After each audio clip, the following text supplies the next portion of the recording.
How's it going, guys? We are back again with more Fire Emblem Three Houses preview coverage, and today I wanted to show you guys the Monastery area. Obviously not Hogwarts like I put in the title, but to me it seems like they took a lot of inspiration from Harry Potter in this section of the game. I mean, look, she even has a pet owl just like in Harry Potter.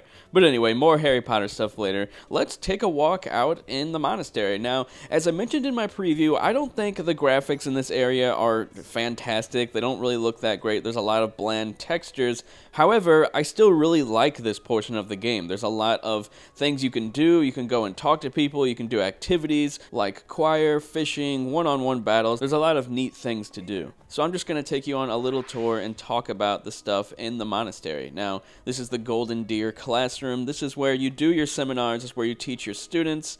Then let's head down here and check this out. And of course, you can always talk to a lot of these people. They always have stuff to say. And one thing I love, oh wait, first off, is this not Harry Potter? This is so Harry Potter, like honestly. Look at this.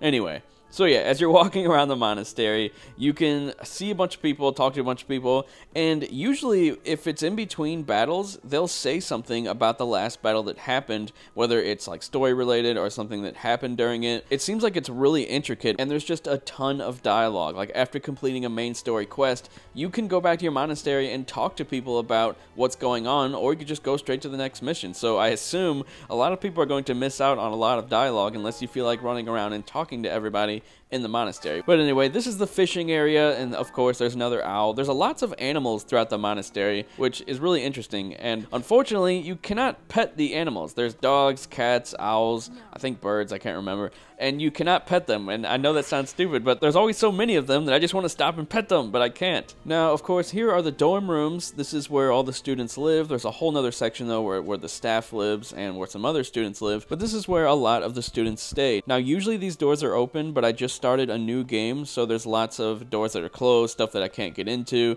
but I just wanted to give you guys a little sneak peek at what this place is like, because I actually really love this portion of the game. There's just a lot of cool stuff to do, and in the game you can choose if you want to go explore the monastery, or if you want to go battle, if you want to teach your students. And usually I pick the monastery because this is where you can build up your relationships with the characters and try to get that S rank with whatever character you love. Now we're going to head on over to the garden area, which is just full of people. This whole place is full of a bunch of people, and there are some characters that you can't talk to, but most of them can actually be recruited to your team even if they are not a part of your class, which I think is really awesome. And not just students, but also teachers. And whoever you recruit, they actually have support relationships with other characters, which you can get to in the menu. You watch their relationships unfold as well. Some of them can be a C rank, a B rank, all the way to an A rank, and you just sort of get to watch cutscenes and conversations with other characters as well, not just Byleth. Now here's upstairs. This is Rhea's area. It's a bit bland. There's not a lot going on, but I just want to show you how big this section of the game actually is. There's actually a lot of different stuff. Now here's the reception hall, and is this not Harry Potter? Once again, guys, they had to have taken inspiration from Harry Potter. I don't care what they say. It just reminds me of it so much. And I mean, look at the outfit of the main character. It looks just like a robe from Harry Potter. Now down here is the marketplace. This is where you can upgrade your swords, buy new swords, axes, lances, you get it. All the Fire Emblem stuff that we're used to. And of course you can buy other items as well, but mainly I go down there for new weaponry.